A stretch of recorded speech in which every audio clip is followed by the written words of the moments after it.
ಕಾವೇರಿ. ಅಮ್ಮ, ಹೇಳಿದ್ದೇನೆ ಹೇಳ್ಬೇಡ. ನನ್ ಜಾತಕದಲ್ಲಿ ದೋಷ ಇದೆ ಅಂತ ಗೊತ್ತಿದ್ರು ಯಾಕೆ ಹೀಗ್ ಮಾತಾಡ್ತಾ ಇದ್ಯಾ? ಓ, ನಿನ್ ಜಾತಕದಲ್ಲಿರೋ ದೋಷನ ಯೋಚನೆ ಮಾಡ್ತಾ ಮದ್ವೆನೇ ಬೇಡ ಅಂತ ಹೇಳ್ತಾ ಇದ್ಯಾ? ಅದೇ ಅಂತ ಅಲ್ಲ ಅಮ್ಮ, ಆದ್ರೂ ಅದು ಒಂದ್ ಕಾರಣನೇ ಅಲ್ವಾ? ಆದ್ರೂ ಅದೇ ಚಿಂತೆ ಅಲ್ವಾ? ಆ ಚಿಂತೆ ನಿನಗ್ ಬೇಡ ಕಣೆ.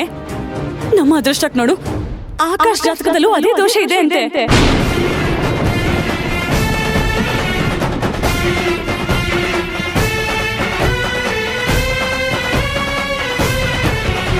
ಹಾಗಾಗಿ ನಿಮ್ಮಿಬ್ಬರ ಜಾತಕನ ತುಂಬಾ ಚೆನ್ನಾಗಿ ಹೊಂದಾಣಿಕೆ ಆಗಿದೆ.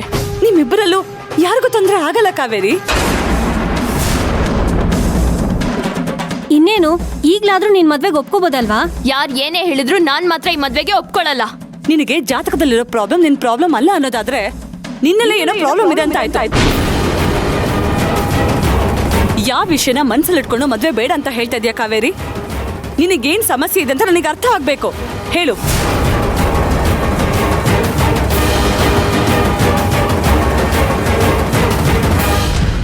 ನನ್ ಮನ್ಸಲ್ಲಿ ಏನೂ ಇಲ್ಲ. ನನಗ್ ಯಾವ ಪ್ರಾಬ್ಲಮೂ ಇಲ್ಲ.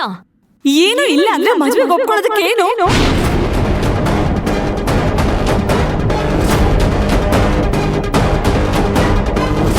ಅಮ್ಮ ಪ್ಲೀಸ್, ನನಗ್ ಫೋರ್ಸ್ ಮಾಡಬೇಡ. ನನಗಿದ್ ಯಾವ್ದೂ ಇಷ್ಟ ಇಲ್ಲ. ದಯವಿಟ್ಟು ನನ್ನ ಪಾಡಿಗೆ ನನ್ನ ಬಿಟ್ಬಿಡಿ. ಈ ಕಾವೇರಿ, ಕಾವೇರಿ! ಏನಮ್ಮ ಇವಳು ಹೀಗ್ ಹೇಳ್ಬಿಟ್ಟು ಹೋಗ್ತಿದ್ದಾಳೆ? ಕಾವೇರಿ ಮನ್ಸಲ್ಲಿ ಏನೋ ಇದೆ ಕಣೆ. ನಾವ್ ಹೀಗೆಲ್ಲ ಕೇಳಿದ್ರೆ ಅವಳು ಬಾಯಿ ಬಿಡಲ್ಲ, ಮದ್ವೆಗೂ ಒಪ್ಕೊಳ್ಳಲ್ಲ. ನಾವಾಗ್ಲೇ ಏನ್ ಅನ್ಕೊಂಡಿದೀವೋ ಹಾಗೆ ಮಾಡ್ಬೇಕು. ಇದನ್ನ ಸರ್ಸುಗ್ ಹೇಳಲೇಬೇಕು. ಇದನ್ನ ಸರ್ಸುಗ್ ಹೇಳಿ ಅವಳ ಮನ್ಸಲ್ಲಿ ಏನಿದೆ ಅನ್ನೋದನ್ನ ತಿಳ್ಕೊಳ್ಳೋದಕ್ಕೆ ಹೇಳ್ಬೇಕು.